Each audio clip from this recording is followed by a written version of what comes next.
So I don't talk about it very often. I don't really explain the upload schedule very often. They say that the best way to succeed on YouTube is to upload every single day, and obviously I don't do that. It's not the only rule to succeeding on YouTube that I violate. I talk about all kinds of things, all kinds of topics that apparently you're not supposed to talk about.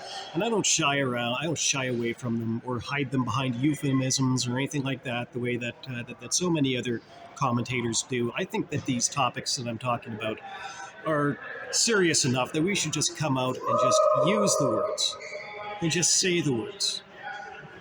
If that means that my videos are pushed down in the algorithm to the point where sometimes they get almost no views, I don't really care. My priority is to say the thing that I think needs to be said, or at least the thing that I think that I need to say. I mean, one thing that tends to go on with this channel is that it tends to be very long between uploads. I do recognize that. As I said before, I know that's not necessarily good for the channel. I just have time constraints that kind of prevent that. And so with that in mind, I understand that sometimes I'm talking about topics that are, a week, 2 weeks old, but I still think that they're worth talking about. And the one that I'm going to talk about right now that happens to be like 2 weeks, 3 weeks, God knows how many weeks old by now, is this whole situation with Walter from the Fresh and Fit podcast, and his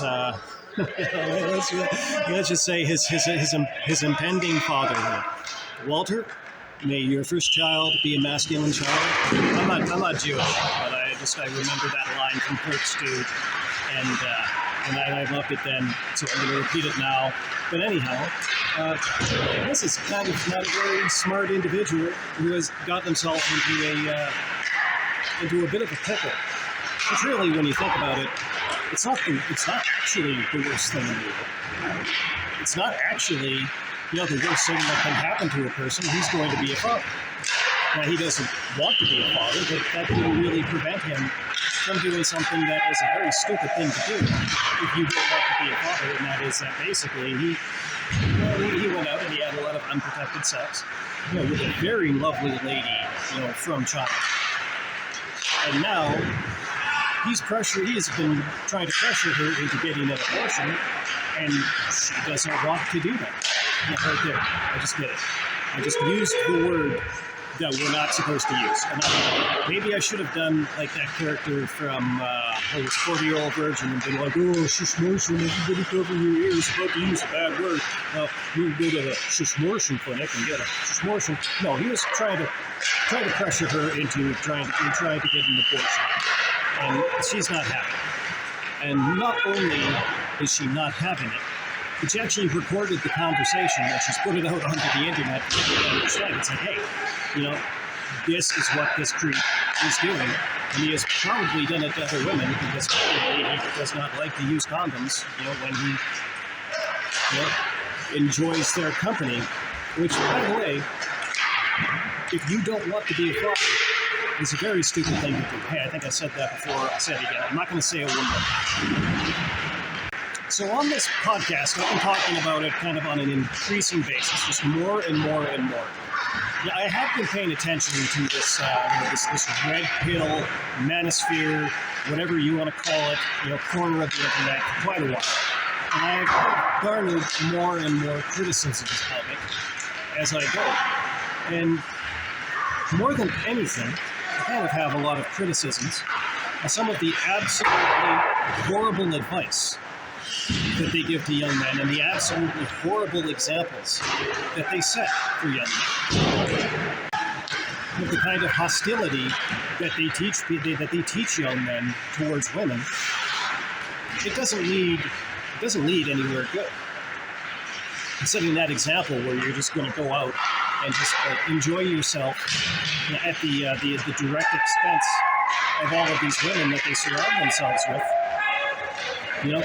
That doesn't lead to anywhere good either. Which I think maybe one of the other issues that's kind of underlying is that there is a large segment of the male population, and God knows everybody is overweight again. Hundreds of people have been talking about this. But there is a broad segment of the male population, particularly here in the West, like the United States and Canada in particular, if they don't have any good guidance, they don't really have anybody teaching them how to get along in life, or how to get along with women in foreign relationships. And it just doesn't seem like there are any really good answers for a particular segment of people. And I am talking about the have-nots. If you happen to be the have, if you happen to be somebody that doesn't have a lot of difficulty forming these relationships in the first place, there is tons of absolutely excellent advice out there that's available to you. I've kind of become a little bit more fascinated more recently, with this concept of biblical masculinity. I don't think that everything involved in that necessarily is right for everybody, but basically what it boils down to is that the Bible kind of outlays a pretty good blueprint on how a man should conduct themselves in these relationships. And it's as simple as this. Be faithful to you, find a good woman, marry her, be faithful to her, be a good provider.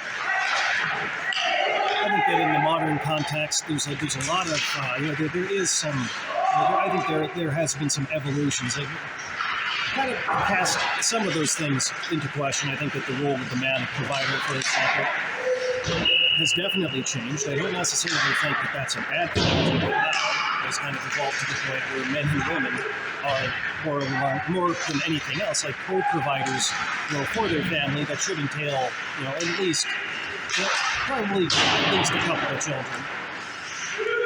But aside from that, I think it's basically it's an extremely sound blueprint for a good relationship. Find yourself a good woman, marry her, treat her right, be a good provider, be loyal to her. And these Red Pill podcasts, they teach actually the exact opposite. They sit there and they tell people, have a bunch of women, have a rotation, don't be loyal, don't provide, don't be a provider, don't be a partner, don't be a good partner. By the way, an extremely important part of this concept of biblical masculinity, one that's a very constructive lesson for absolutely anybody. But basically, these people are telling young men, do everything that you do strictly for your own pleasure, for your own edification, and don't be a good partner. And that is absolutely terrible advice. Not only is that the kind of advice that will guarantee that any kind of relationship that you could possibly have would be destroyed if you follow it. It's actually advice that pretty much guarantees that you might never actually find one in the first place.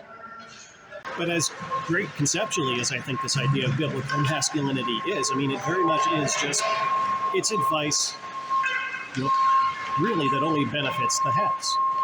The have-nots, that is a very different question. It requires very different answers. And the one thing that absolutely nobody with a brain in their head could possibly say is that you are going to find, the good advice for the have-nots. You're not going to find good advice if you're a have-not. You're not going to find that, in the Fresh and Fit podcast. You're not going to find that in the Whatever podcast, which, by the way, when I stop and I think about those two podcasts, I actually kind of think about them like interchangeably. They just mesh into one thing. As far as I'm concerned, I understand that they're different podcasts. In my mind, they're actually exactly one and the same. They are the exact same thing. Like when I think about these podcasts, I just think about things that I've seen on them. I just the two things they get dashed together. Where it's literally like this fantasy that these guys are trying to fulfill, where they can sit in a table and they're just surrounded by like all of these hot women, and they're sitting there paying attention to everything that they say, and they're the center of attention. Despite the fact that the girls in the podcast are supposed to be the subject. You know what? I am rambling. I am way off topic.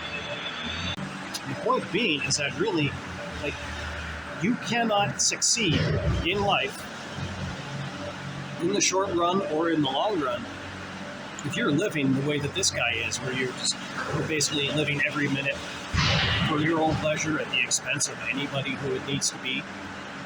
Anybody who needs to pay that price so that you can enjoy yourself. You're just enjoying yourself at their expense.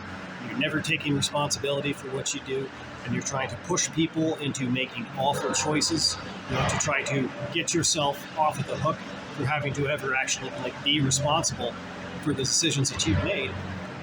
You cannot succeed in life over the short run or the long run in any facet of your life if that is the way that you are conducting yourself. Now, obviously, these are really popular podcasts. You know what? They're way more popular than this podcast. Unfortunately, I don't think they're better than this podcast, but they are. They are much more. They are much more popular. I guess they follow the rules a lot better. They upload way more often. But any of the young men out there who are actually listening to these podcasts, now we really do need to find a way to make them understand that, this is the advice that you follow if you want to lose in life. Like this guy Walter, at the Fresh and Fit podcast, who has basically just lost out on a big chunk of his income for the next 18 years. He's going to be paying for the child support for this child. He followed his own advice, and now he has lost in a big, big way. Or at least I think that probably he thinks that he's lost. I think that, as life continues, hopefully maybe he'll be able to be involved in the life of his child. And, he might actually find that he's going to gain a lot of positive things out of that.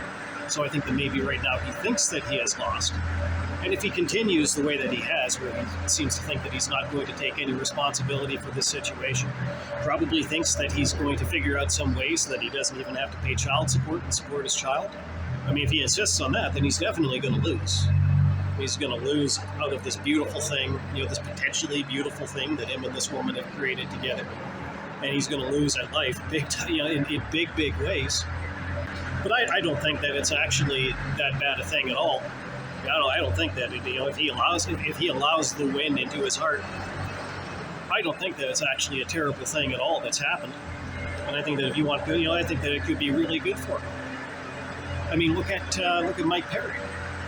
The bare knuckle FC fighter, the king of violence. And having a kid actually turned out to be one of the best things that ever could have possibly happened to him.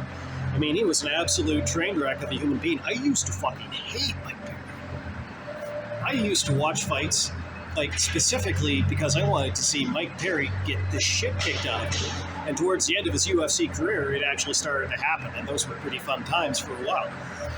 And then he had the kid, and he basically came out and he told everybody this is exactly what happened. He's like, hey, I had a kid, and I said to myself, holy shit, I gotta buckle down and not be such a piece of shit.